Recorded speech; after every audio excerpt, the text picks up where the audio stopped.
por darse su tiempo para, para darnos esta charla. Ya estamos listos para recibir la conferencia.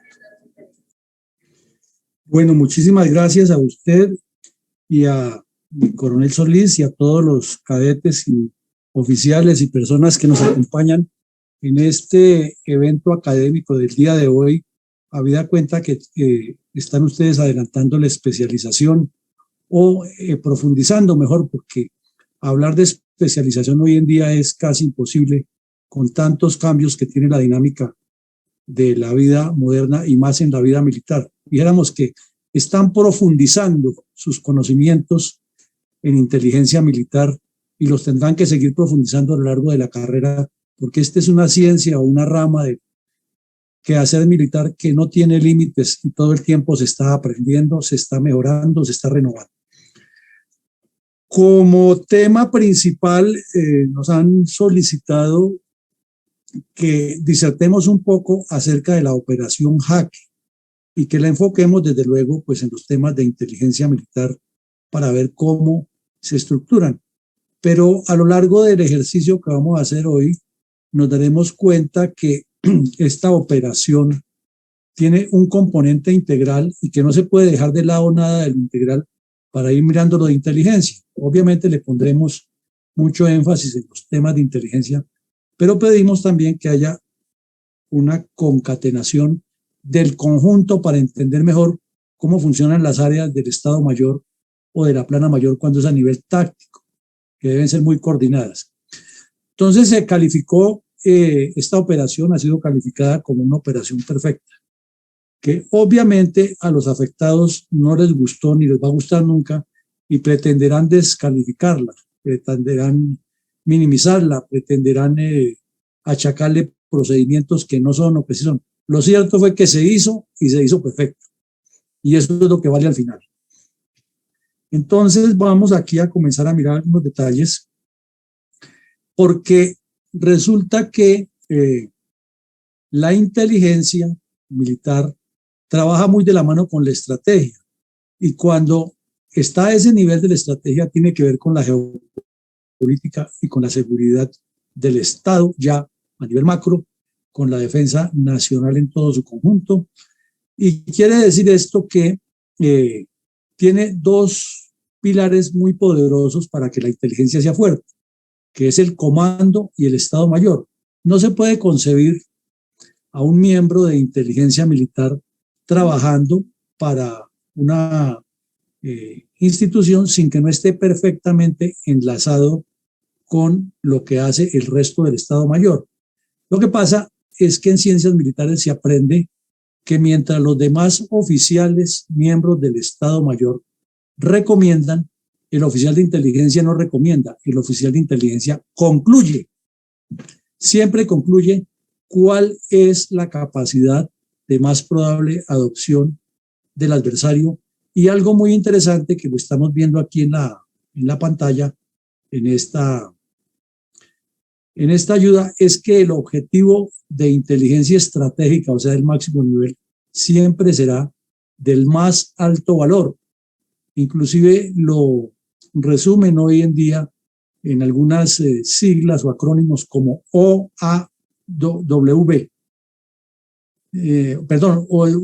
OAV, no W, sino una sola, B. Objetivo de alto valor.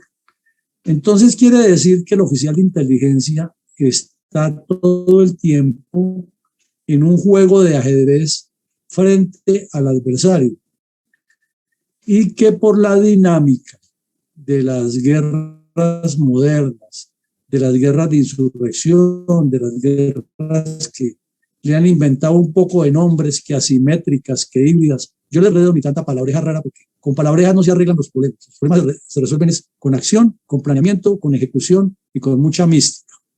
Entonces, digamos que hay objetivos de alto valor, que es el caso de lo que vamos a estudiar hoy, porque eran unos secuestrados a quienes las FARC estaba utilizando como una mercancía para manipular su liberación y obtener réditos políticos.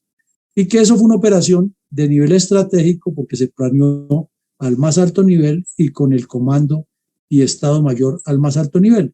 Entonces encontramos que tiene un objetivo de alto valor, que tiene un comando y que tiene un Estado Mayor de muy alto nivel. Ahora, cuando bajamos al nivel táctico, no quiere decir que no sea importante, porque es al contrario, lo táctico es lo que hace que lo estratégico sea importante. Si lo táctico no es una sumatoria de hechos productivos en forma escalonada, pues lo estratégico no va a tener un resultado transformador. Entonces quiere decir que lo táctico se enfoca mucho en los procedimientos y en los objetivos intermedios. Y si eso es en la parte operacional de la acción, del combate, de la lucha, de la maniobra, imagínense ustedes si no será en la inteligencia. Entonces tiene una característica que todo lo que se haga al más alto nivel en inteligencia es como una sumatoria de todo lo que aportan desde el nivel táctico las unidades subalternas, con información, con análisis, con interpretación de documentos, con interceptaciones, con todo lo que se hace en inteligencia. Y eso ayuda a que esos procedimientos tácticos sean efectivos en el campo táctico, pero que den otra información porque eso se nutre. Por eso les decía a ustedes que hablar de especialización es muy difícil. Yo sé que es la palabra que se utiliza académicamente, pero si nos ponemos la mano en el corazón y analizamos, nadie es especializado en nadie hoy en día, en nada hoy en día, porque permanentemente la ciencia está evolucionando y las cataratas de información que llegan son tan complejas que no se puede afirmar que nadie es especialista ni experto.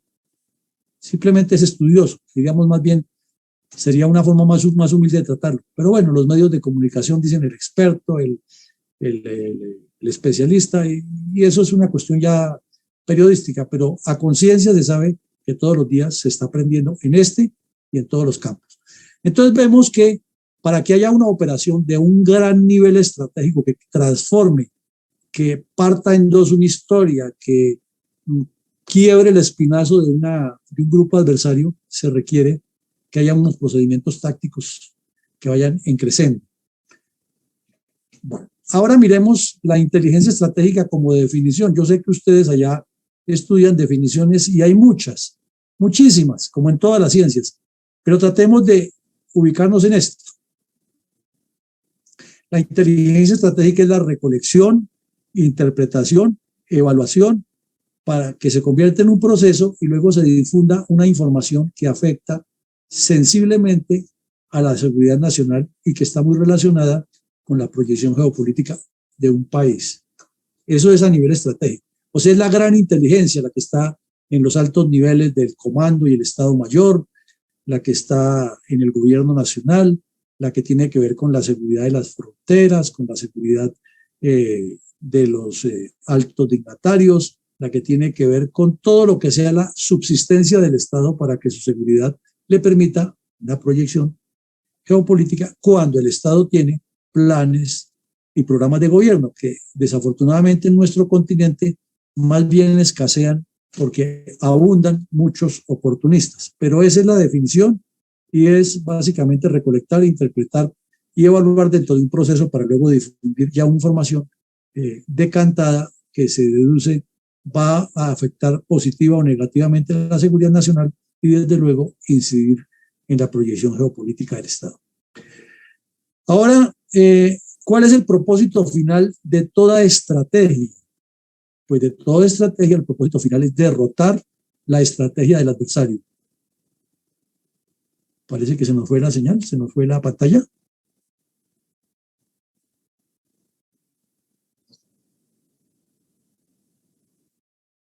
Es que dice que el anfitrión la inhabilitó.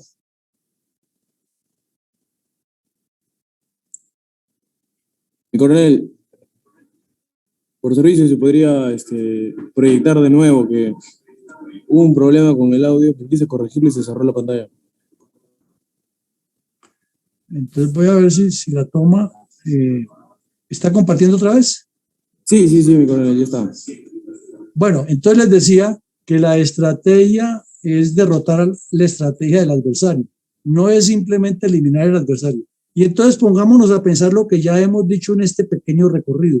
Si el oficial de inteligencia no es el que recomienda cómo se hace la operación, sino es el que concluye cuál es la capacidad del adversario, imagínense ustedes la importancia capital que tiene ese oficial con todo su equipo de trabajo para que se llegue a ese propósito de derrotar la estrategia del adversario y no simplemente derrotar al adversario. Porque cuando usted derrota al adversario, deja, como decimos en términos coloquiales, la culebra viva y la culebra sigue moviéndose para soltar el zarpazo. Entonces hay que quitarle a la culebra las ganas de pelear. Hay que quitarle todos los medios, hay que quitarle los colmillos, el veneno, o sea, dejarla inútil. Entonces, claro, hay que golpearla militarmente porque eso no se puede negar, pero hay que buscar es que cada golpe, cada acción que se le haga, le quite la posibilidad de seguir subsistiendo. Entonces, aquí en esta foto de la Operación Jaque están los dos terroristas que eran los encargados de custodiar a los secuestrados y mantenerlos allí en cautiverio. Ahora miremos los antecedentes de cómo se llega a consolidar toda esa información de inteligencia para que se golpee sustancialmente a las FARC y se le cause ese golpe tan importante con la Operación Jaque. Es que hubo varias operaciones aeroterrestres muy interesantes. La primera fue la de Sonia, que demostró cómo la guerrilla se había organizado. Otra vez se paró la grabación. Entonces, no sé si están viendo la... Bueno, entonces, la primera fue una operación que se hizo contra una guerrilla que manejaba una muchacha que le decían Sonia en las FARC y manejaba el narcotráfico, pero fue tan espectacular esa operación que demostró cómo las operaciones aeroterrestres tienen un componente exacto y perfecto de la inteligencia. ¿Y qué hacía esa muchacha? Ella era la encargada de transportar y de organizar unos cargamentos de narcotráfico desde la zona del Caguán hacia el exterior, hacia Panamá y Estados Unidos. Pues se le montó una operación tan perfecta que fue siguiéndola, contactándola, se reunieron con ella en Panamá, se montó todo el ejercicio para que ella diera sus coordenadas exactas mediante un teléfono satelital. Y cuando estaba esperando, coordinando un envío de drogas, le cayeron las fuerzas especiales del ejército y desembarcaron en Lazo sobre prácticamente la vivienda donde estaba escondida en un caserío. Eso fue una operación espectacular. Y a los poquitos días fue llevada a Estados Unidos extraditada. Poco tiempo después había un sujeto que tenía secuestrado a un exministro y también se hizo un trabajo de inteligencia de largo aliento, muy bien hecho, que se combinaron todos los elementos que les vengo diciendo y fue liberado el secuestrado y dado de baja el terrorista el 1 de enero de 2007, después de que llevaba 6 años de secuestrado el exministro. Igualmente, en la zona oriental de Colombia había habido un bandolero muy famoso que ha tenido negocios con Vladimiro Montesinos para el tráfico de armas y una compra grande de fusiles, y también le cayó el Ejército Nacional al campamento sobre el sitio exacto gracias a un trabajo intenso de inteligencia. Y el más reciente o el más reconocido, porque hubo otros, uno que le decían Camilo Tabaco, otro Felipe Ricón, que fueron por el estilo, pero el más reciente y el más contundente fue la ubicación de Raúl Reyes en territorio ecuatoriano y el bombardeo milimétrico y la incursión de las fuerzas especiales para recuperar el cadáver y los computadores que seguramente ustedes vieron o les han contado el drama internacional que armó. Pero además de eso, la inteligencia estaba funcionando de una manera maravillosa, con luces y virtudes, con defectos y con todo lo que le encontremos. La inteligencia venía trabajando muy bien. Entonces, habían secuestrado las FARC a 3 contratistas estadounidenses encargados de fumigar o de hacer los reconocimientos para fumigar las zonas donde había cultivos de coca o laboratorios de procesamiento. Y uno de los terroristas de las FARC, que tenía preparación de buen nivel, hablaba muy buen inglés, había estudiado en Estados Unidos y economista, alias Simón Trinidad, viajó al Ecuador a hacer unos contactos para cobrar un rescate jugoso por la liberación de los secuestrados.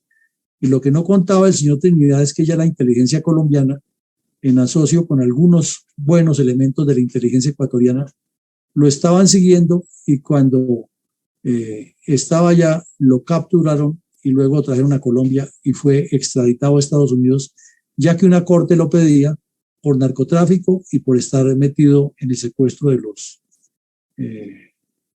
3 ciudadanos americanos. El otro era un terrorista que se llama Rodrigo Granda, que hoy en día es uno de los jefes del partido político de las FARC, que estaba escondido en Venezuela con la complicidad de Hugo Chávez y se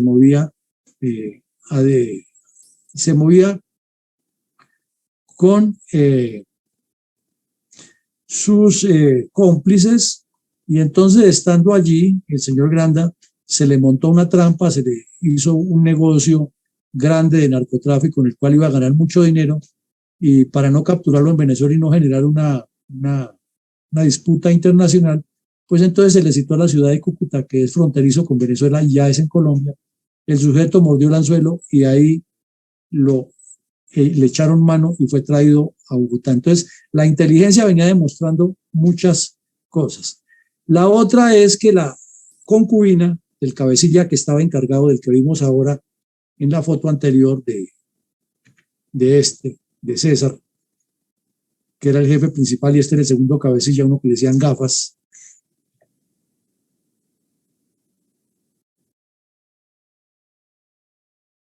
¿Cómo así? Yo veo que estoy aquí, bueno, voy a volverla a colocar porque no entiendo qué pasó. Yo estoy viendo que dice que está compartiendo. Bueno, entonces volvemos aquí y la ponemos en esta, que es la que estoy hablando. ¿Están viendo? Ah, bueno, esa. Entonces les decía, les mencioné todas estas operaciones y las capturas.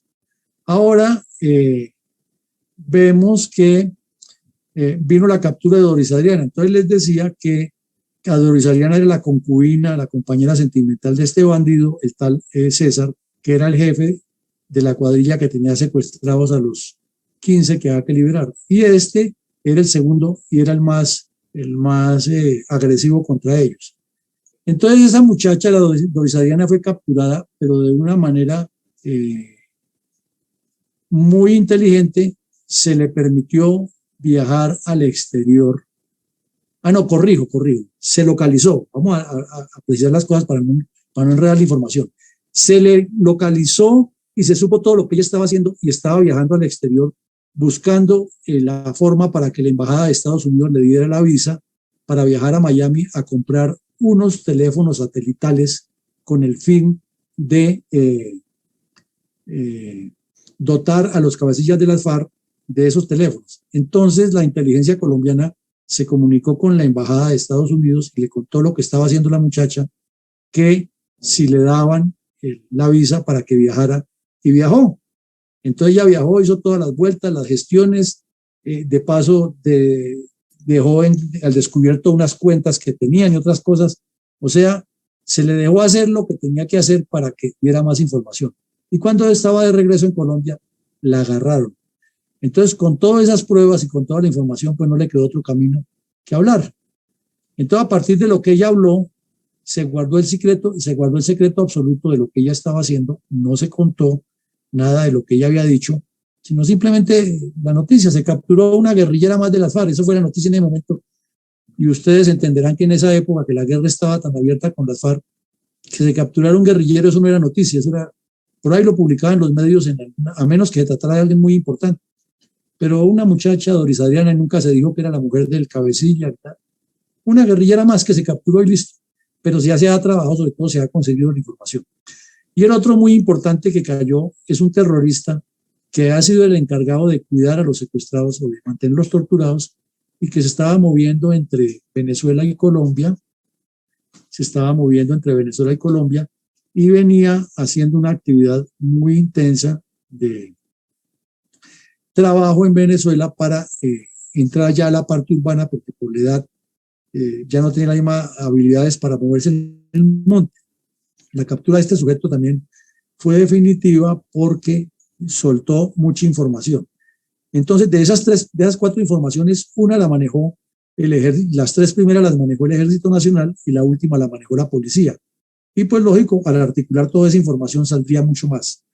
Entonces, Las FARC entraron en ese momento en un proceso de presión psicológica al Estado colombiano, y era que el secuestro era como el centro de gravedad de su plan estratégico. ¿Por qué?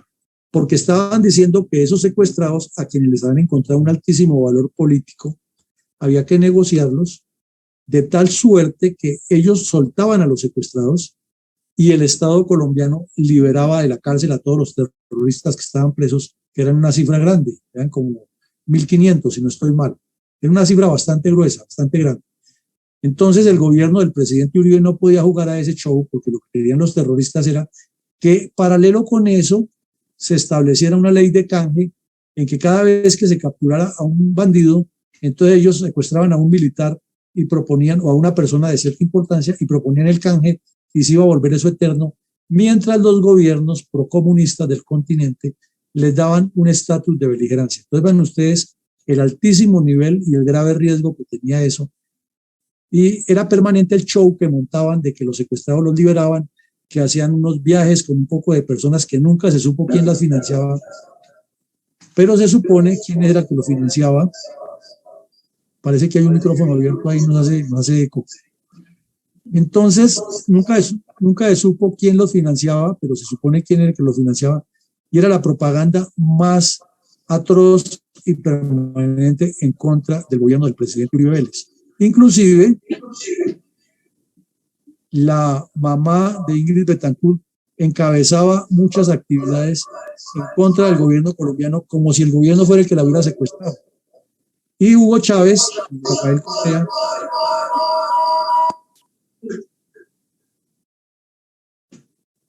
yo les pediría que cierren todos los micrófonos y dejen nomás el mío abierto, si no se nos produce ese retorno. Entonces, estaban presionando a nivel internacional para venderle al mundo la idea de que el culpable de que esto ocurriera era el presidente Uribe, y no que, por ejemplo, el caso de ella misma la han secuestrado por necia, por terca, porque se ha metido en una zona que el Estado le ha dicho que no se metiera, y ella aduciera que tenían que colocarle helicópteros militares para ir a hacer su campaña política en un proceso que no tenía la más mínima posibilidad, como tampoco la tiene ahora. Pero son cosas que pasaron y son hechos reales que hay que traer a colación. Ahora miremos cuáles son algunos antecedentes de lo que pasó. Resulta que había un suboficial muy inquieto que años antes le había hecho una trampa, en el buen sentido de la palabra, a las FARC, les había montado un engaño.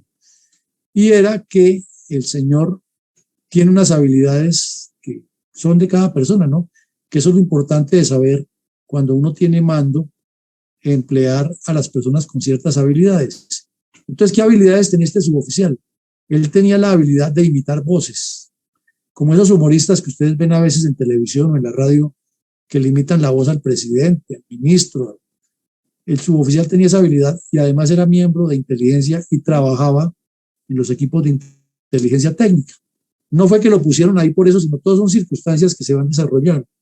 Entonces, este suboficial, como tenía la habilidad de imitar voces, de pronto se le ocurrió una jugada maestra, que fue meterse en las comunicaciones de la guerrilla e invitarlos a que salieran a otra frecuencia, porque ya les habían descifrado la clave. No sé si me hago entender. Entonces, por ejemplo, para decirle pásense a la frecuencia 2530, pues ellos para el 2530 tenían unas claves y él ya le había roto la clave de tanto escucharlos. Estamos hablando de unos años antes de la operación Jaque. Entonces, tan pronto él sabía la clave, entraba con la voz imitando la voz de un cabecilla, e invitaba al otro a que se uniera a esa otra frecuencia, y desde luego le comía cuenta.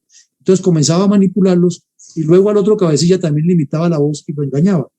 No sé si me hago entender. O sea, es una forma inteligente de hacerse pasar por y llevarlos, sacarlos de esa frecuencia y convertirles ya que esa es la nueva frecuencia de encuentro cuando él lo necesitaba, y entonces así los iba engañando.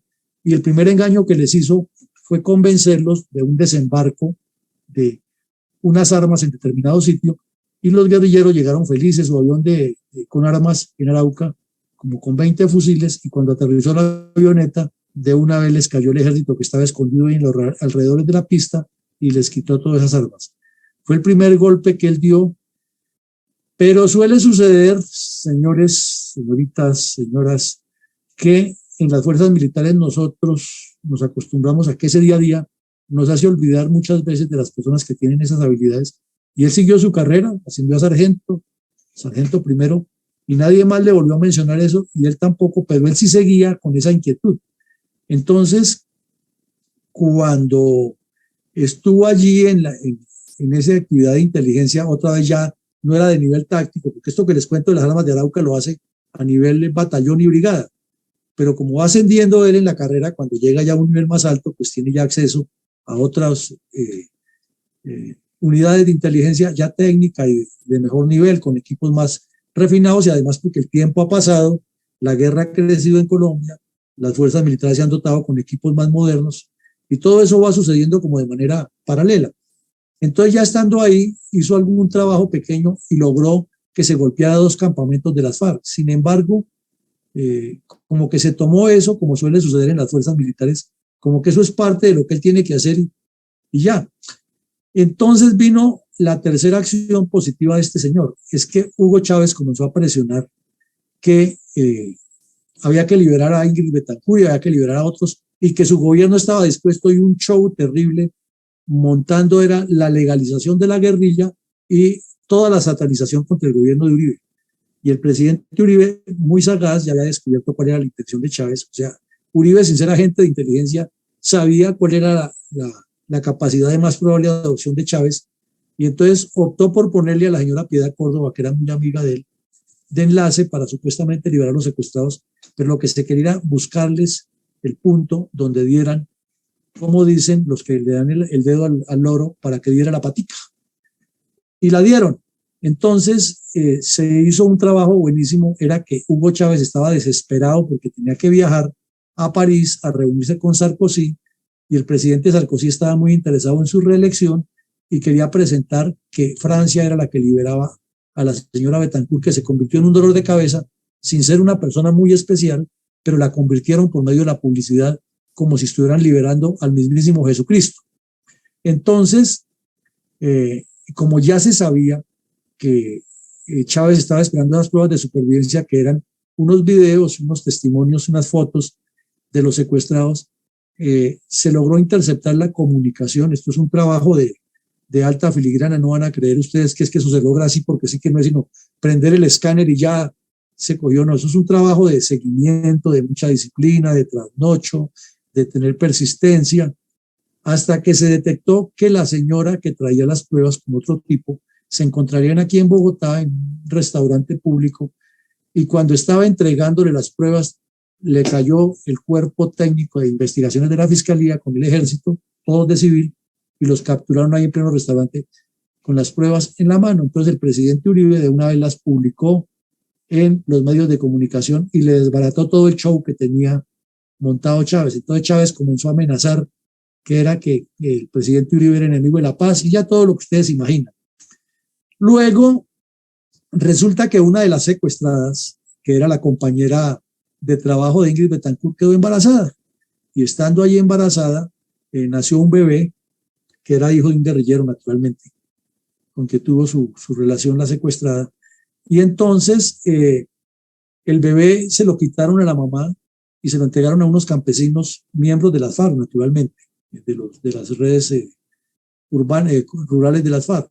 Y estos se agotaron del niño, y como nadie les volvió a preguntar, lo regalaron a Bienestar Familiar, y ya lo tenían aquí en Bogotá en una casa de esas de paso, para que alguien, sobre todo europeos que vienen aquí a llevar niños que no tienen padres, se lo llevaran.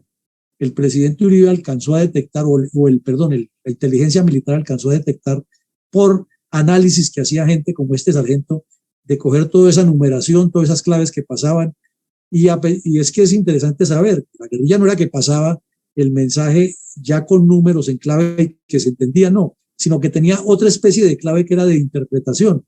No sé si me hago entender. No hablaban de una vez derechito de que iba en números el mensaje, y entonces al descomponer el número iba a decir Ingrid Betancourt está con nosotros, o los 3 americanos. No, no, no. Hablaban de la carga, de los 3 monos, o sea, había que tener mucha iniciativa para ir desarmando lo que ellos decían.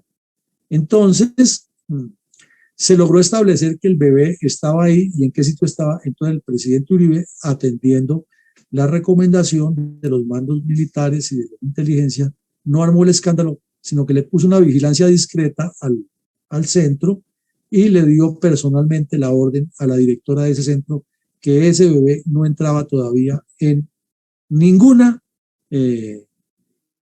proceso de legitimación. ¿Y por qué hizo eso? Porque las FARC estaban convencidas que el niño estaba donde lo han dejado, ni siquiera se le han puesto cuidado a eso, y daban por seguro. Entonces montaron un show espectáculo para el 28 de diciembre del año 2007, con el fin de que ese día liberaban a la mamá, a Clara, y la iban a liberar con el niño, y entonces Chávez aparecía ante el mundo como el hombre mediador, el buen agente, el que ha sacado a una pobre señora que estaba secuestrada, y eso indicaba que el gobierno de Uribe tenía que ceder ante lo que le imponían las FARC, porque las FARC sí estaban demostrando buena voluntad, y bla, bla, bla.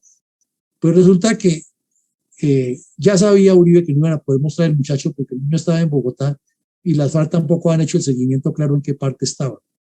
Entonces, sin embargo, Chávez movió toda su logística y todo su show que montaba, y llegaron al sitio donde se reunían. Ahí apareció hasta el presidente Kirchner de Argentina y delegados de Lula, o sea, todos los comunistas del continente unidos para hacerle daño a Colombia. Pero Uribe tranquilo, yo no, que lo liberen, me parece muy bien, eso es bienvenido, pero sabía que iban a fallar. Entonces, ya cuando estaban en el proceso y que no aparecía, entonces Uribe o el gobierno colombiano le mostró al mundo que el niño estaba en Bogotá en un asilo de estos de bebés abandonados, y que las FARC lo han abandonado y que estaban mintiéndole al país. Eso fue un golpe muy duro para ellos. Desde ese día, el señor Kirchner no volvió a meter las narices en los temas de Colombia porque quedó como un zapato. Era el que más hablaba, el que más decía que había venido y que la paz y que no sé qué, que la culpa era de Uribe. Y con un golpe de esos, imagínense cómo quedó. Entonces hicieron un proceso que era liberaciones unilaterales a cuentagotas, porque querían seguir demostrando que el que no podía era Uribe. Y Uribe o el gobierno colombiano, siguiendo el análisis de inteligencia, que esto es lo importante aquí, no cedía tampoco. Bueno, si quieren liberar de a uno, liberen de a uno, pero nosotros no les vamos a ceder en el canje humanitario por esto y por esto. Paralelamente con esto, también de inteligencia, pero en la parte del terreno, porque eso es importante saberlo, no vamos a creer que los que trabajan en inteligencia y que son buenos trabajadores en inteligencia son los que se sientan en una oficina a mirar lo que dicen las redes sociales y sacan deducciones, no, sino que son gente que tiene que estar metida en el terreno, que tiene que tener capacidad de caracterizarse y que tiene que tener coordinación con los grupos RECON. Entonces se organizó un grupo RECON, que ya son fuerzas especiales, son por lo general un capitán con un sargento, 2 sargentos y 2 o 3 soldados, y de pronto un exguerrillero, si está ya legitimado en todo su proceso, y se infiltran de noche, pónganle bien cuidado, se infiltran de noche en el área. Ellos llevan solamente comida de esos, raciones americanas o raciones hechas de tarros, de leche en polvo, de galletas, de salchichas, todo enlatado y nada que se ha de cocinar para no generar humo. Un helicóptero los desembarca de noche en la selva. Ellos bajan por lazos de noche con sus visores nocturnos y todas estas cosas, y se infiltran hacia los sectores guiados por tecnología, hacia los sectores donde se tiene la información que se mueven los guerrilleros.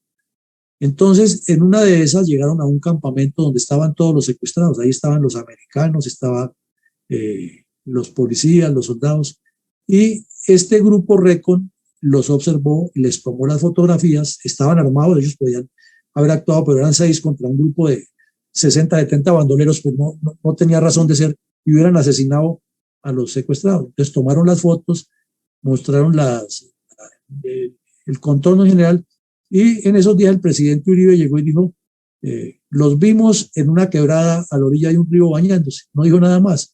Con eso dio a entender que se tenía un seguimiento grande. Paralelamente con eso, tenemos al sargento anónimo que siguió insistiendo y llegó y dijo, oiga, yo tengo una idea que les propongo a ustedes, y es que nos metamos en las comunicaciones que hay entre el Mono Jojoy, que es el jefe principal, y César, y le hagamos creer a las dos radiooperadoras, porque ellos tenían las radiooperadoras, no hombres, sino radiooperadoras, le hagamos creer de esta manera y explicó cómo era la jugada, y ya ustedes entenderán que quien no ha estado en eso o quien no cree, ¿qué le dijeron? No, mi sargento, usted está loco, usted está completamente loco, usted lo que pasa es como que ha visto muchas películas, eso por allá en las películas de Vietnam que se inventan los gringos funciona, pero aquí a nosotros que no. Entonces el sargento llegó y dijo, pues, si ustedes no quieren, déjenme intentarlo a mí. Entonces alguien le dijo lo que ocurre en las fuerzas militares. Pues si usted quiere hacer alguna vaina, haga, pero no se haga perder tiempo. Entonces el sargento con sus equipos personales, para que vean ustedes lo valioso que es una persona que tiene una idea, que no encuentren los obstáculos, el mismo obstáculo, sino que encuentres como un reto para la solución, y con la esposa de él, y con una señora que trabajaba en los equipos de inteligencia, les enseñó a imitar voces, porque él no podía imitar la voz de una señora, y se atrevió a ir por allá, un área rural, donde había ruidos de pajaritos y todo, que pareciera como que era muy, muy similar. Iba todos los días en su carro particular con las señoras y hacían el ejercicio de las supuestas comunicadoras.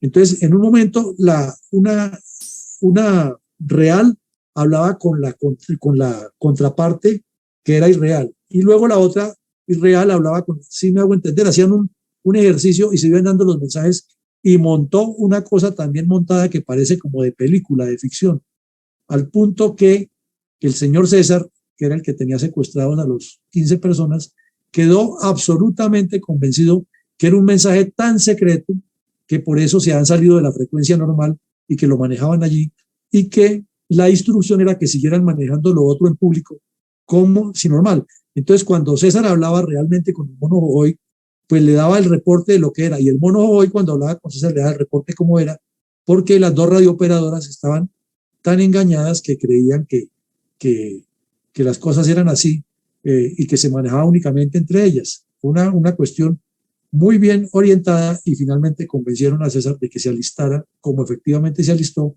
para la entrega de los secuestrados, y le cayeron. Ustedes comprenderán el riesgo que hay de las vidas, pero hay que correrlo, y en eso pues se inició ese trabajo tan impresionante que aún es del nivel de los trabajos que hacen los israelíes o que hacen las fuerzas especiales en el mundo. Entonces, en conclusiones preliminares de esto, aquí vemos al general Montoya, que fue prácticamente el héroe de esa operación, es el real hacedor, es el jefe, el que la planeó, con las cadenas que amarraban a los secuestrados. ¿Y qué conclusiones preliminares nos dio? Que es una operación, es una acción que nace de abajo hacia arriba. Es la idea de un sargento que no tiene el poder de tomar la decisión como debe ser, pero que tiene la perseverancia que debe tener hasta llegar al objetivo. Segundo, que parte de una estrategia, no es algo que se ocurre ni que es al azar, sino que, como vimos anteriormente, hubo una serie de operaciones y un trabajo de inteligencia continuado que lleva a esto. Entonces es importante esa enseñanza para que ustedes tomen nota. La acción de inteligencia nunca llega por azar, es consecuencia de, como todo lo que pasa en la vida, es consecuencia de algo anterior pasó para que las cosas ocurran así.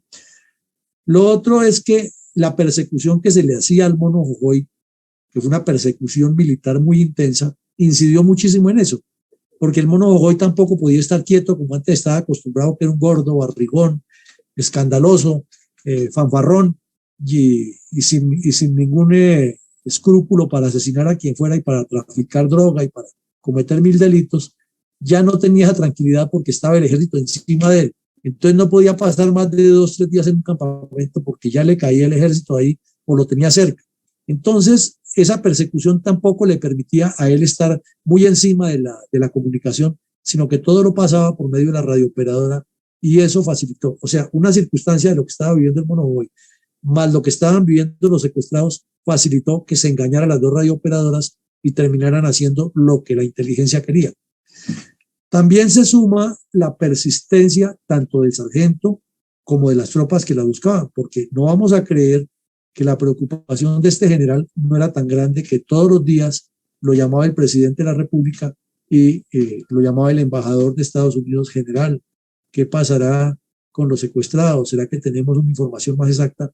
Y los equipos RECON, que yo les estoy mencionando a ustedes, no es tan fácil pensar de que desembarcaron y como en las películas, desembarcaron y a los 5 minutos localizan al objetivo. No, esos eran trabajos que se desembarcaban 15 días y no encontraban nada.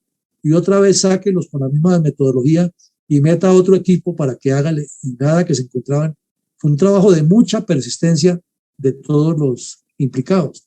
Entonces esa otra enseñanza que nos queda a quienes quieren trabajar en inteligencia es persistencia, es compromiso, es trabajo, métale, métale, métale. No se puede ceder. Un buen militar tiene que ser persistente en todos los campos de la actividad que lo pongan. El que no es persistente es mediocre en la carrera. Bueno, esa otra conclusión preliminar fue que rompió todos los paradigmas. ¿A quién se le ocurre ir y meterse en medio de 300 bandidos que tienen unos secuestrados y que tienen la orden de matarlos y ven las tropas? ¿A quién se le ocurre meterse desarmado con un helicóptero, haciéndose pasar por una organización humanitaria y rescatarlos, quitárselos de las manos, llevárselos en sus narices sin que haya un solo disparo? Eso no se le ocurre sino a un genio o a un loco. Pero se ocurrió, se aceptó, se le dio el valor que era y gracias a que el general escuchó al sargento, porque los demás no le querían poner cuidado. El sargento en algún momento pudo hablar con el general y le dijo, quiero hacer esto, y el general le dijo, hagámoslo. Así en un chispazo de esos de ¿qué necesita? Esto y esto. Bueno, entonces mejoremos esto, hagámoslo por allí, por allá y para adelante. Entonces eso desató todo un proceso de liderazgo, porque ya el general dijo, no, esto no se debe hacer con los superiores del sargento. Miren ustedes, otra decisión bien tomada. Esto toca que escojamos la gente que tenga los perfiles, y entonces comenzaron a idear unas personas cómo sería la operación, y fueron mirando, para hacer este trabajo sería esta persona la indicada. Entonces la llamaban y le decían, hay que hacer un trabajo así, ya sea, ¿usted a quién recomendaría que puede trabajar usted en ese tipo? Hasta que completaron el equipo.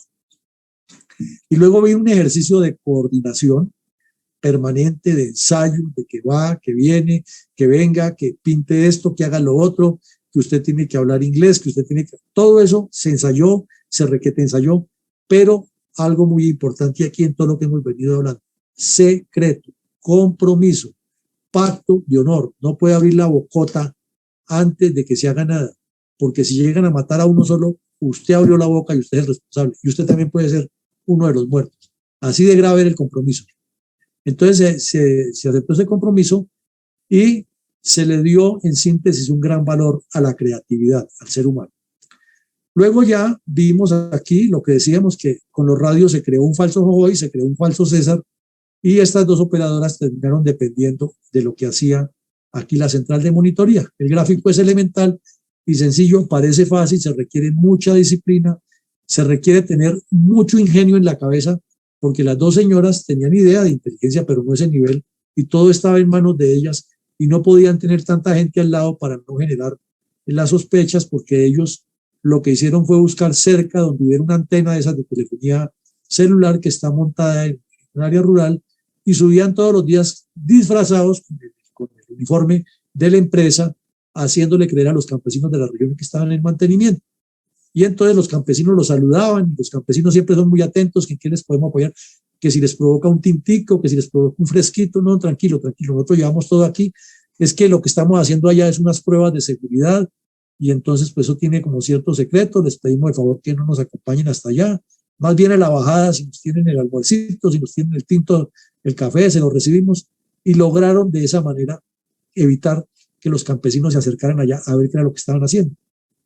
Y de esa manera funcionó. Con dos radios de comunicación les hicieron todo el juego a las FARC y las metieron en un engaño. Entonces aquí vemos el cronograma, ya lo hemos nombrado más o menos, en qué fecha ocurrió, no nos vamos a poner a detenernos, sino fue el cronograma de las cosas como se fueron desarrollando. Más información del cronograma y lo que les decía aquí, la promesa de reserva y el viaje a Tolemaida ya para iniciar la operación. Aquí vemos que se pintaron 2 helicópteros con capacidad de grande, se pintaron como si fueran de una organización humanitaria con blanco y rojo.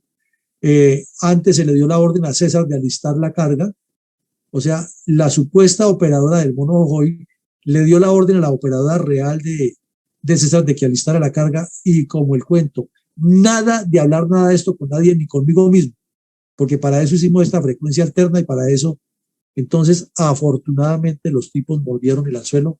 A última hora tuvieron un gran susto porque a César le ocurrió una pregunta real y llamó y no sabían cómo contestarle hasta que se arriesgaron, le contestaron en directo que a la convenida, o sea, la frecuencia convenida, le dijeron que sí, que listo, que todo estaba bien, pero casi se les daña a última hora. Fue una situación complejísima, pero se manejó gracias a la iniciativa del sargento que tomó la decisión solo, sin que nadie más le diera, porque no da tiempo de consultar con nadie.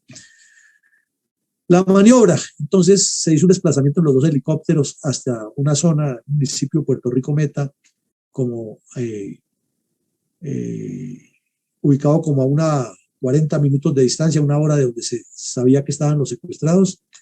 Se presentaron muchos inconvenientes que fueron resueltos, uno de esos que les cuento, y luego vino la acción en el objetivo, que es algo que pasará a la historia porque fueron 22 minutos y 13 segundos, que ya no dependía de los agentes de inteligencia, sino era de las personas que estaban haciendo la operación, y pues es ya emblemático, ustedes lo han visto por televisión, lo pueden ver en los videos, y no nos vamos a detener en lo que pasó en los 13 minutos. Pero lo que sí queremos decir es que hasta cuando llegan a este momento en el objetivo, toda la responsabilidad fue de los de inteligencia que localizaron al enemigo, lo indujeron a cometer un error. El enemigo lo cometió. Guiaron las tropas hasta el sitio exacto de donde eran las coordenadas de la entrega. Y le entregaron todo dijéramos, el botín del objetivo, que era la liberación de los 15. Dijeron, hasta aquí cumplimos nosotros, ahora les toca a ustedes. Cojan ustedes ese trompito en la uña y pónganlo a bailar. La responsabilidad que tenían ellos, porque eran 15 personas que iban a jugarse la vida con 2 helicópteros del Estado sin ningún arma frente a terroristas que eran, en ese momento había más o menos 300 reunidos y que podían masacrar a los 15 secuestrados, entre los cuales había 3 ciudadanos norteamericanos, y además que Colombia logró decirle a la embajada americana que nada de que intervinieran ciudadanos de ningún otro país para evitar problemas y para evitar que de pronto las FARC se emocionaran y los fueran a secuestrar. Entonces el que se hizo pasar por extranjero, se hizo pasar fue por australiano, y como hablaba un inglés con cierto acento que no era el americano, no era mono, pues le creyeron que era un australiano. Pero el riesgo fue demasiado grande. Imagínense ustedes la adrenalina que llevaba esa gente jugándosela ahí. La posibilidad de que eso fallara era de 99 a 100. Sin embargo, gracias a la persistencia, al trabajo, a la constancia y al profesionalismo de los miembros de la inteligencia militar, se logró hacer esa operación. Bueno, ahora enseñanzas de la maniobra. Aquí hay una serie de enseñanzas. Quisiera resaltarles esta de la articulación de la inteligencia estratégica y táctica de combate, que lo mencionamos al principio. Todo es una sumatoria y no se puede desprender ningún dato que sea útil. Algo muy interesante es el conocimiento del comportamiento del adversario. Un buen miembro de inteligencia militar estudia la personalidad del adversario, estudia su ADN, su forma de actuar, su forma de maniobrar. Y también importante, algo que gravita sobre la inteligencia militar: la ciencia de la guerra gravita sobre el engaño. Lo mismo que esa operación se hizo con un objetivo principal y lo más importante, se cumplió. Y de igual manera que todo lo que sea de inteligencia tiene que ver con geopolítica. Eso ya lo hemos dicho, sino que estamos reiterando. Ahora miramos arriba. El trabajo del Estado Mayor es coordinado, señores, señoritas. No es que el oficial de inteligencia ande en un mundo distinto y por guardar el secreto entonces ni habla con los demás, ¿no? Cuando ya llegan los planeamientos y hay responsabilidades, se debe mantener el secreto, se debe mantener las responsabilidades del manejo de la información, pero el Estado Mayor tiene que tener la información lo más adecuada posible para que el planeamiento y el seguimiento de una operación sea seguido. Entonces, y sea constante y sea bien hecho. Entonces vemos que enseñanzas hay muchas y aquí nos demoraríamos conferencias y conferencias analizando cada cosa, pero de eso no se trata y es darles a ustedes una información general. Luego ya como consecuencias, todas, ustedes ven aquí, no nos podemos poner a detallar una por una porque cada una es una explicación, sino que simplemente dejó unas consecuencias trascendentales para el país, para la seguridad nacional y para la proyección de las FARC. Una de esas fue que los cabecillas ya se dieron cuenta que no les quedaba fácil vivir en Colombia y se escondieron casi todos en Venezuela. Otra es que se incrementó el número de desertores de la guerrilla. Y otra, este par de operaciones que fueron muy emblemáticas también, que vinieron posterior, en los cuales se golpeó a las FARC y en esta de Operación Camaleón se rescató al general Mendieta en otra operación que eso es maravillosa, como se hizo. El ejército les desembarcó prácticamente en el campamento a la hora en que la guerrilla salía a hacer unos reconocimientos y el combate fue muy rápido y se liberó al general y luego entraron las fuerzas especiales y lo rescataron ya definitivamente y sacaron corriendo a los terroristas. Eso fue otra operación muy interesante. Y así es que hay muchas cosas por hablar, pero se incidió mucho en que ese complot internacional que tenían Chávez, Correa, Lula da Silva, Evo Morales, los Kirchner, Ortega y todos los comunistas del continente contra Colombia se les cayera al piso. Y también incidió en que finalmente las FARC se vieron obligados a liberar a todos los secuestrados, quedaron ante el mundo como un grupo de delincuentes, de ampones, que no tenían ningún asidero y por eso lo mejor que les quedaba era buscar la negociación. Entonces, en conclusión, en esta primera parte que les digo, la operación Jaque es un orgullo para siempre. Los invito a que tomen nota de esa página y miren todos los escritos y los análisis que he hecho sobre esto, sobre los temas que siempre vivimos elaborando.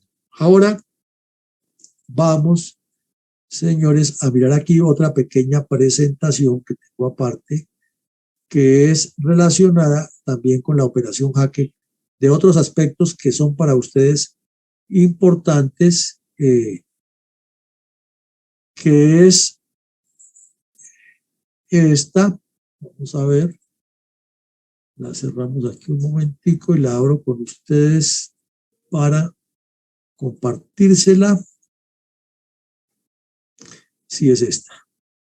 Entonces, aquí la tenemos en pantalla. Son unos datos adicionales que nos sirven para entender. Aquí vemos a los liberados el día que ya estaban en el aeropuerto El Dorado, libres de el secuestro, acompañados por algunos militares en servicio activo y ya inclusive algunos de ellos comunicándose por celular con sus familiares. Vemos que estas eran las personas que estaban más implicadas en tratar de legitimar a la guerrilla colombiana, en darle estatus de beligerancia, en tumbar el gobierno del presidente Uribe y poner un gobierno comunista en Colombia. Todos perdieron gracias a un trabajo brillante de estrategia militar, de inteligencia militar y de audacia. Vemos que esta operación ha dado tanto que, por ejemplo, en el caso particular he escrito 2 libros sobre ese, uno contando toda la operación, el cual les recomiendo que lean, y este que lo hice para unas peticiones que me hicieron en empresas, para dar unas conferencias sobre cómo se aplicarían algunos elementos de la operación Jaque en los negocios y las ventas. Entonces, como ustedes ven, esto tiene un campo muy amplio. Faltaría hacer el tema de la inteligencia militar, cómo funcionó. Y aquí miramos que la inteligencia estratégica cumple prácticamente el mismo ciclo que todas las demás inteligencias, porque tiene una acumulación de informaciones, se identifican factores, se identifican riesgos, se identifican componentes, y eso lleva a tomar determinaciones y a mirar cuáles son las condiciones de una nueva operación o de una nueva situación y cómo se evalúa siempre el problema.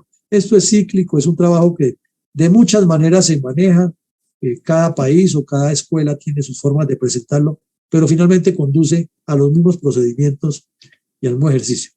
Aquí de resaltar, importante para ustedes que tengan en su carrera y en su visión siempre, es que no basta con la idea. La idea hay que convertirla en un programa, en un plan, en un proyecto, y el proyecto hay que convertirlo en una realidad, y no hay una sola forma de convertir algo en realidad, actuando, haciendo. Consejo para ustedes que comienzan la carrera: no crean tanto en los soñadores habladores, crean en el que propone, se compromete y hace. Que es que hay que pintar la guardia del cuartel para que se vea más y colocarle esto y lo otro. No se ponga a hablar de que va a hacerlo, hágalo, hágalo. Que es que hay que meterse e infiltrarse para que los remanentes que están naciendo de Sendero Luminoso no crezcan más. Entonces no se ponga a imaginarlo. Trabaje la idea, haga un plan, pero hágalo, hágalo. Trabájelo y verá que eso funciona en todos los niveles. Y así las cosas cambian. Vemos que un helicóptero que se volvió emblemático, se tomó la decisión de que nunca más se olvide, y es un reflejo de lo que es la capacidad de la inteligencia del ser humano. Aquí no vamos a decir que es que porque sea colombiana, porque sea chilena, que sea peruana, es el ser humano. Cuando el ser humano se propone algo y le pone alma, corazón y vida, no hay obstáculos. Se requiere es persistencia, persistencia, señores. Aquí está el área donde ocurrió la operación.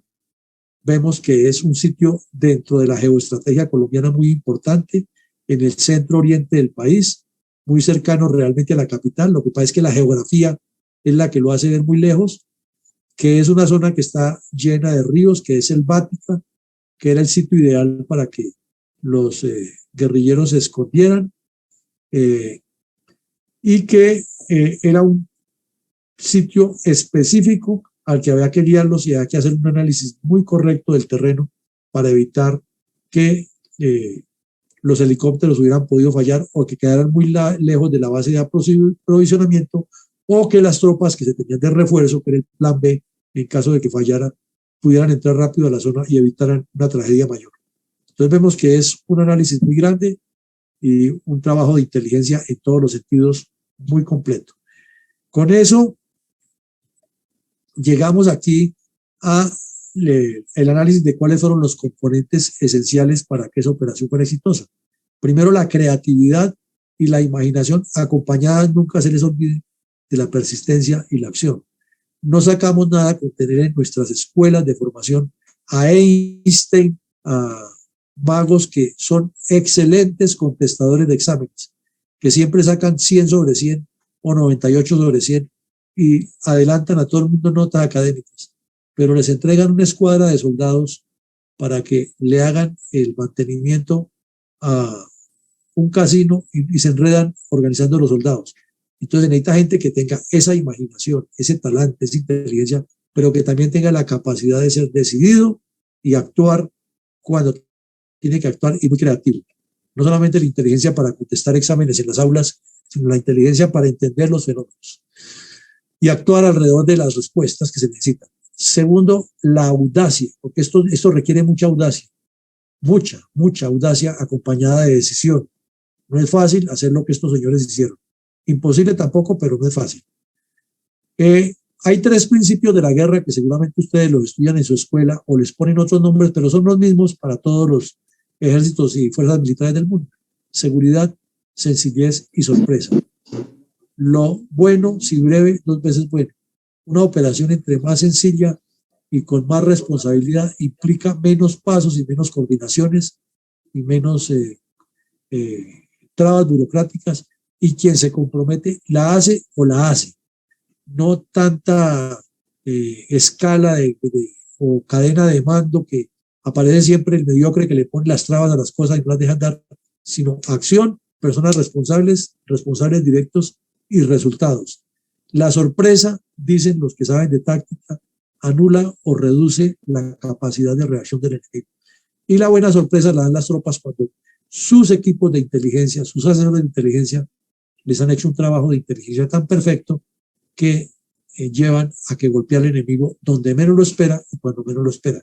Y la seguridad, aquí, lo más importante de todo este esquema que hemos montado: guarde el secreto, mantenga la boquita cerrada, deje la lengua quieta, guárdese el deseo de estar hablando más de lo que tiene que hablar.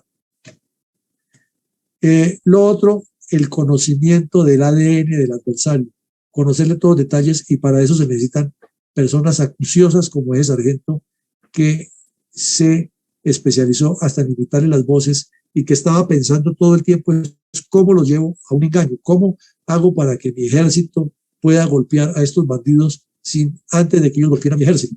Eso se llama compromiso, se llama conocimiento, se llama estar en lo que está en otro aspecto. El talento y la lealtad. Entonces, el sargento, con ese talento que tiene para eso, es una persona que demostró no solamente habilidades innatas, sino una lealtad a toda prueba con su institución, porque no se contuvo. No, es que como el mayor o el coronel me regañó, me dijo que eso no sirve, entonces yo ya dejo esto así, mejor que se muera. No, está convencido de lo que hay que hacerlo y buscó hasta la instancia superior, que era el general Montoya, y le vendió la idea al general y el general se la copió. Eso es una persona talentosa, persistente, leal con su institución y leal con la causa. Bueno, ¿se hizo una selección de un personal adecuado? Claro que sí, porque el que se hizo pasar por miembro de las FARC, que venía de otro frente, que no lo conocían, era un señor que era boxeador, tenía habilidades como boxeador, y era el que tenía que pegarle el golpe en la cabeza a los otros para dejarlos fuera de anillas y rápido, porque eso no tenía tiempo de reaccionar, y luego someterlos, doblegarlos y amarrarlos, y prácticamente era el que llevaba la voz cantante. Y los demás se entrenaron en defensa personal para que en un helicóptero en vuelo, es que esto parece una película, que se puede caer por ese movimiento, se golpee a los dos delincuentes y se puedan amarrar a sabiendas que van a reaccionar, porque toda persona cuando se siente doblegada reacciona porque reacciona. Entonces, eso también fue interesante, esa selección del personal adecuado para hacer el trabajo. Y el montaje de una fachada o una entidad de fachada y la contrainteligencia que se manejó son admirables. Se montó realmente una oficina en Bogotá de una ONG que se llamaba, como decían, le pusieron papeles, secretaria, teléfono para que contestara. Con eso, si los delincuentes tenían alguna duda y llamaban a verificar, ahí está el teléfono, ese es, y nosotros somos y estamos, y tenía todo un discurso elaborado, que pertenecemos a esto, que venimos en coordinación con el gobierno de no sé qué, que es que vamos a trasladar a los guerrilleros porque las FARC nos pidieron que lo hiciéramos y que el gobierno se enterara, a que el propio cabecilla, que es Alfonso Cano, va a hablar con ellos. Aquí estamos, todo eso se tenía montado. No hubo necesidad de utilizarlo, pero la oficina tuvo toda su organización, tenía su registro en Cámara de Comercio como si fuera algo legítimo, para que no fuera a causar ninguna duda, y si se presentaba la duda, hubiera la forma de demostrar que todo estaba en regla. Y las medidas de contrainteligencia que se tomaron, pues ni se diga, para que el secreto se hubiera guardado.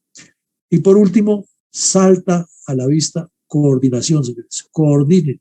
Nadie es el único, y guardándose la información para sí solo o guardándose el procedimiento se conduce a errores, porque si con quien lo va a hacer no está perfectamente coordinado y ensayado, los errores son lo que están a la orden del día. Entonces aquí vemos finalmente unas fotos que son el emblema de lo que pasó, los dos delincuentes cuando después de que eran tan todopoderosos ahí doblegados y sometidos. Este fue el golpe que le pegaron en el ojo para poderlo someter en el helicóptero, que quedó groggy, y por eso fue que lo pudieron amarrar, porque es un tipo grandecito, mide como 1,86 y es en ese momento era de muy buen estado físico. En el cabecilla hay una cuadrilla. Entonces, si no lo doblegan de esa manera, a lo mejor es el que doblega el helicóptero y quién sabe qué hubiera pasado. Aquí los 3 ciudadanos estadounidenses, cuando ya fueron recogidos en el primer sitio de arribo del helicóptero en el aeropuerto de San José del Guaviare, y desembarcaron en Bogotá, dando la muestra de que estaban libres. Y aquí una foto que se tomó en esa época de la tripulación que hizo el ejercicio, el famoso peto de la Cruz Roja tan criticado, de que era una perfidia, que era un engaño, que se han violado las leyes internacionales. Y yo les pregunto a ustedes, y si no se colocan ese peto, ¿será que los bandidos se hubieran comido el cuento de que era una comisión humanitaria que los iba a liberar, que los iba a trasladar? ¿Quién sabe, no?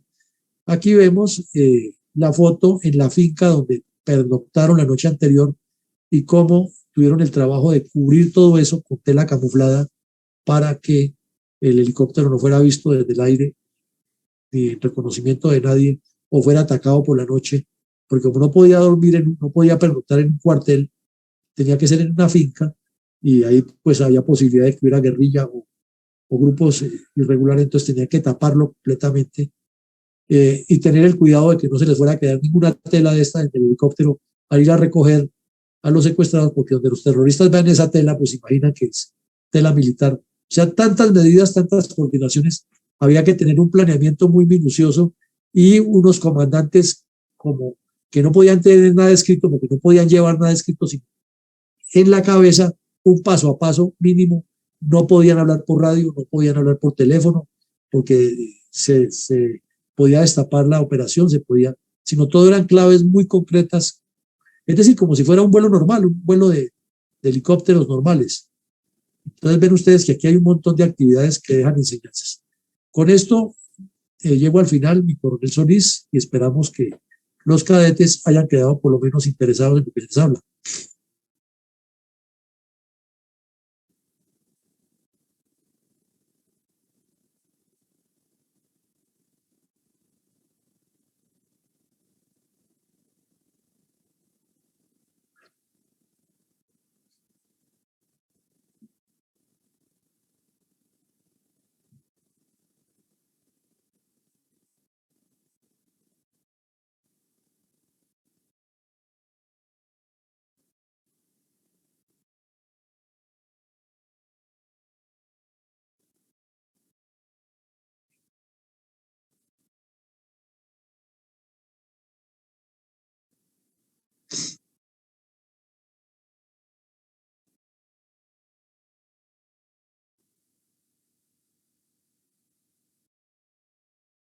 Claro que sí.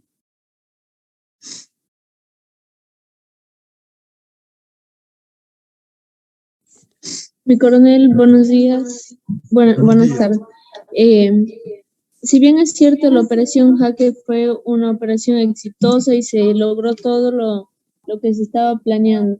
Sin embargo, hay una cuestión que tengo. En el caso de que no hubiese funcionado y le tenían planeado, ¿cuál era el plan B? Ya que tenemos conocimiento de que cuando fueron al rescate no contaban con armamentos ni nada con lo cual se pudieron haber defendido. Pues muchas gracias, Ana, por la pregunta. Resulta que el sitio Tomachipán queda a 25 30 minutos de vuelo en helicóptero en la selva de la base militar grande más cercana, que es la base de San José del Guaviare. Pero claro, si usted va a caminar por entre la selva y por entre los ríos, puede tomar hasta 3 4 días para llegar allá, ¿no? Y con las medidas de seguridad.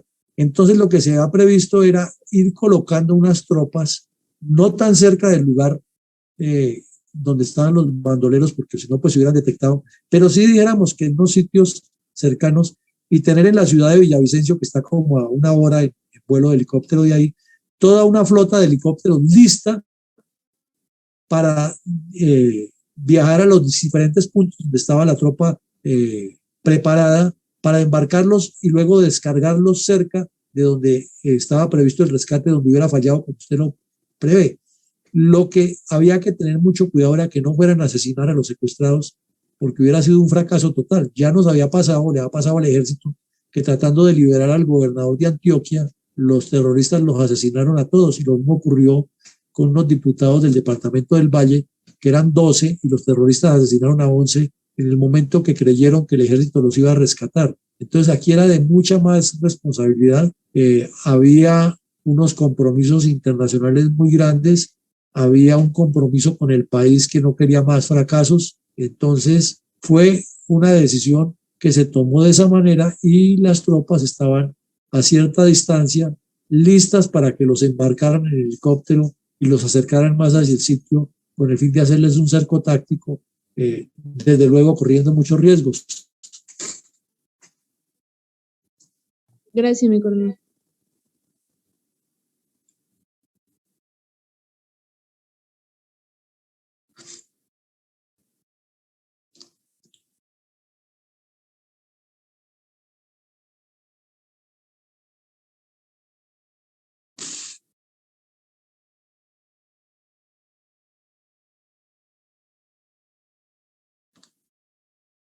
Ahí veo que abrió el micrófono, que es Ken.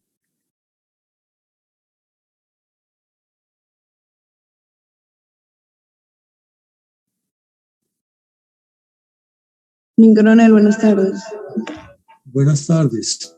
Mi pregunta era, acá este segundo año de inteligencia que tengo que acá tener una pregunta sobre lo expuesto. Nosotros cuando tenemos clase en empleo de armas de inteligencia, justamente nos tocó exponer a mi grupo sobre la operación Hacker. Nosotros investigamos pues sobre cómo se dieron los hechos, en dónde fueron, pero lo que no sale perfecto, o sea, perfección es como los civiles, porque fueron civiles quienes ingresaron en el avión para ir, aceptaron, ellos fueron entrenados, sí, pero cómo es que ellos llegaron a estar con los mismos militares para poder aceptar tanta, o sea, le pagaron, estuvieron por voluntad propia, no solamente para poder rescatar a los que estaban ya desde hace años, 10, 6 años estaban ya aislados. Bueno, muchas gracias por la pregunta, Julieta. La situación es la siguiente. Es que el servicio de inteligencia, el cuerpo de inteligencia de las fuerzas militares de Colombia, y en este caso el ejército, tiene dentro de su estructura orgánica, dentro de su personal, a militares y civiles.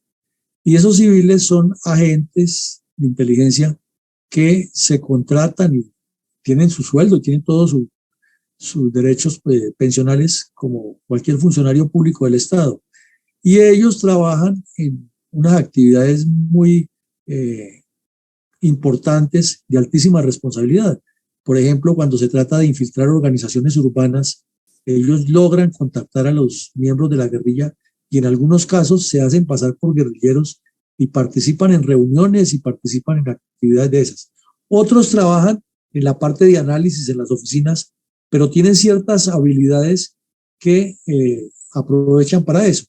Pero aquí en la operación sí había algunos civiles, no tantos. Había una señora que era enfermera, que tenía que tener los conocimientos de enfermera, lógicamente, que trabaja con inteligencia para que si se presentaba alguna situación de salud, ella la pudiera atender y demostrara que tenía los conocimientos, que sabía manejar bien el fonendoscopio y sabía tomar bien la temperatura, sabía tomar el pulso, sabía administrar un pequeño botiquín que llevaban allí, dando las medicinas adecuadas, o sea que no se notara que era un impostor.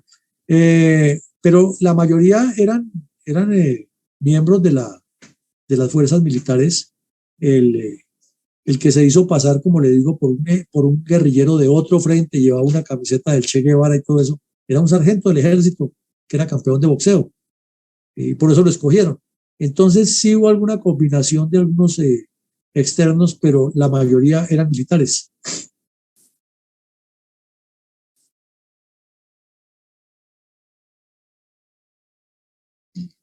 Y coronel, buenas tardes, les habla. Es la que te son de inteligencia de los Terceros Milagros. Mi pregunta es la siguiente. Bueno, como hemos escuchado en su exposición, bueno, sabemos que la FARC fue un grupo armado revolucionario colombiano. Por ende, ¿de qué manera influyó la operación Jaque en la imagen nacional e internacional de la FARC? Bueno, ya, correcto, Milagros, muchas gracias. La situación con las FARC se les complicó porque resulta que el jefe de ellos, que era Alfonso Cano, que acababa de recibir la dirección de las FARC debido a que Tiro Fijo, que era el fundador, había muerto unos meses antes, no podía superar semejante fracaso y entonces cometió un error de ligereza que le costó más caro. O sea, no se sabe qué fue más grave, si el golpe que le dio el ejército o el error que cometió Cano. Porque resulta que este tipo César, al que veíamos en la primera foto, el que quedó con el ojo dañado, ese era uno de los hombres más leales de las FARC, pero mucho más convencido de que la guerrilla se iba a tomar el poder, y el mono Jojoy lo tenía o lo tuvo siempre como su mano derecha, como el hombre que le ayudaba a controlar el narcotráfico, que le ayudaba a manejar todos los negocios oscuros, y resulta que sale Alfonso Cano y dice en un mensaje que este señor César se había vendido a la inteligencia colombiana y que había traicionado a las FARC.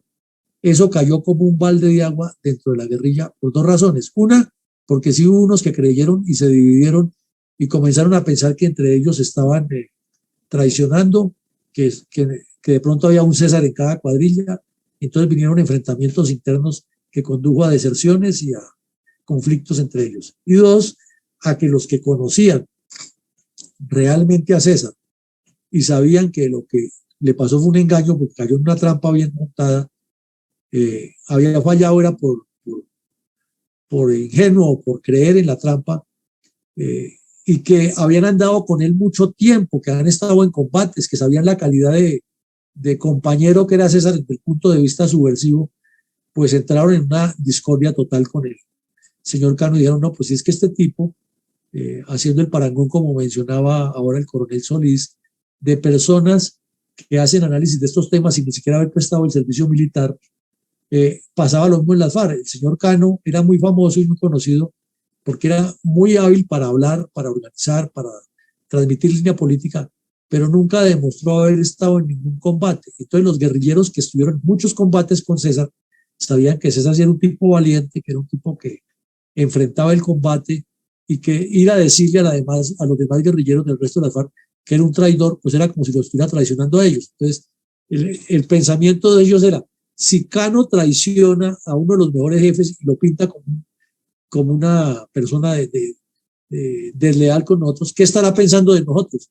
Entonces eso hizo que también muchos se retiraran y le causó divisiones. Y ya en el nivel internacional y político, pues fue mucho el golpe, muy duro por varias razones, porque las FARC siempre han vendido una idea de que eso era imposible tocarles allá a su área, que donde ellos mandaban no entraba el ejército, que el ejército les tenía miedo, que no era capaz de sorprenderlos, que antes al contrario ellos eran los que siempre causaban la sorpresa y les da semejante golpe.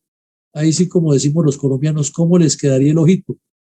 Entonces ellos sufrieron un golpe mediático, un golpe publicitario muy duro, del cual todavía no se levanta. La guerrilla de las FARC, si usted mira la historia desde ese día en adelante, entró en un franco retroceso y en un desprestigio que ya cada vez más el país no los mira ni como revolucionarios ni como ideales políticos, sino como una manada de delincuentes, asesinos, terroristas que son muy bravucones con los secuestrados y con las víctimas, pero que no tienen ni la capacidad de enfrentar al Estado, ni mucho menos de gobernarlo. O sea que sí fue un golpe transformador y lo que usted pregunta es muy valedero, Milagros.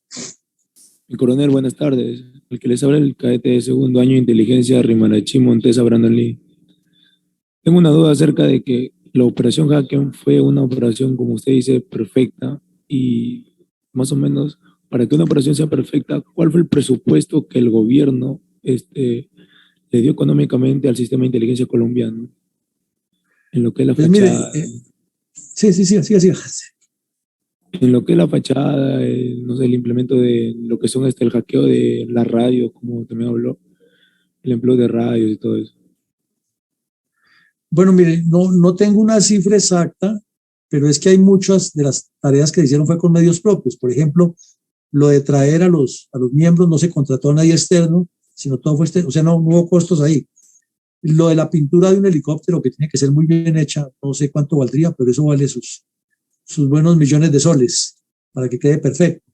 Lo de el combustible que se gasta, pues eso está entre los presupuestos del movimiento de helicópteros, porque tal vez ustedes deben saber que los helicópteros tienen al mes cierta cantidad de horas que se vuelan y no más, y no se puede volar más de esa nave al mes. Entonces, más o menos dentro de ese presupuesto se mantuvo. Lo otro es que se contrató o se utilizó mejor, una partida que tiene el sistema de inteligencia, que es permanente, para contratar o para alquilar ese tipo de oficinas. Eso está dentro del presupuesto anual. Entonces, seguramente sí hubo algunos costos adicionales, pero no fueron muchos. O sea que poniéndole una cifra, nos parece que eso, sin contar los gastos normales de los helicópteros, no creemos que eso haya pasado de 40.000 a 50.000 dólares. Fue más bien la buena voluntad y el trabajo que se le puso, y que los otros gastos ya fueron gastos, digamos, muy extraordinarios que no se acomodaban al presupuesto que ya estaba previsto dentro del funcionamiento normal de la inteligencia. Muchas gracias, mi coronel.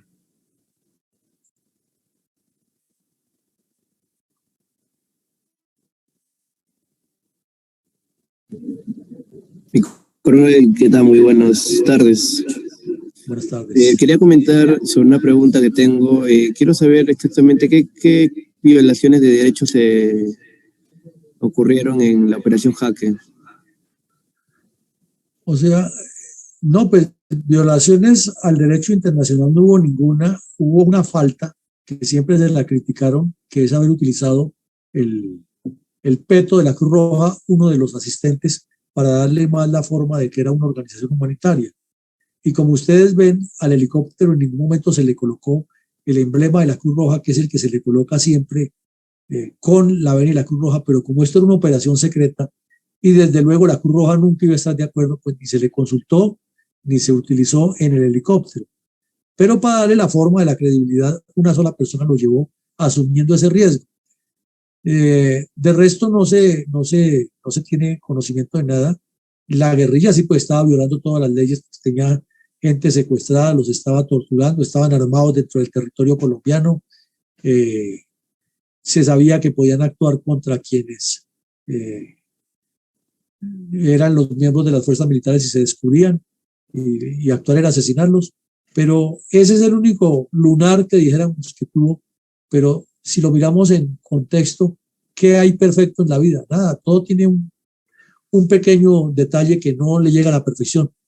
Y eso, pues, lo mejor es considerarlo como parte de algo que no se debió hacer, pero si no se hacía, ¿cómo se lograba que esta gente se convenciera? Porque hay un error o una situación que complicó muchísimo y que hubiera podido acabar con la operación, y fue la terquedad de Ingrid Betancourt. Imagínense que como ella habla inglés y es de mejor familia y cree que es superior a todos, en el momento en que estaban convenciéndolos de que se dejaran colocar unas esposas de plástico en las manos para subir al helicóptero a los secuestrados, entonces ella se negó a dejarse poner las esposas. Entonces el que iba al mando de la operación era el que se estaba haciendo pasar por el mayor australiano, por el funcionario australiano. Y entonces él ya hablaba en inglés, pero pues el inglés de una persona de esta parte del continente, así lo pronuncie bien, siempre tiene su acento que no cuadra con el inglés nativo. Y entonces Ingrid Betancourt armó el escándalo y se puso a gritar que ella no se subía a ese helicóptero porque ese no era ningún inglés, que no sabía, no era ningún australiano, que el acento no lo sabía hablar porque ella conocía Australia, porque afortunadamente, porque dice como el cuento, mi Dios es muy grande, el helicóptero tenía las aspas prendidas y el ruido no dejaba oír lo que estaba discutiendo ella. Entonces los tres americanos que sí entendieron rápido de qué se trataba, se imaginaron, fueron y le dijeron al oído que no molestara más y que hiciera caso, que era algo bueno. Y si no, esa señora se hubiera tirado la operación y no estaríamos hablando de eso.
No, pues muchísimas gracias a usted, mi coronel Solís, y como siempre, hablar con la juventud de cualquier parte del mundo es enriquecedor porque ustedes son el futuro de las Fuerzas Armadas de su país, son el futuro de su patria, hacen parte del futuro de Latinoamérica y el mundo entero, y más nuestros países, son personas comprometidas con el desarrollo y con lo que viene, que tengan una visión diferente, que piensen que todo se puede mejorar, pero que nada llega de milagro, nada está colgado en un arbolito de Navidad, todo se consigue trabajando, poniéndole el espíritu y el ímpetu a lo que se hace, la dedicación, la persistencia, el buen deseo de acertar y pensando siempre en hacer cosas buenas, no en cosas fuera de la ley.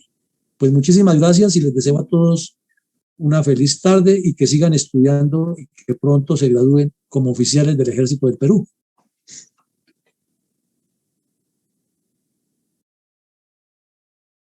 Bueno, señor. Hasta luego.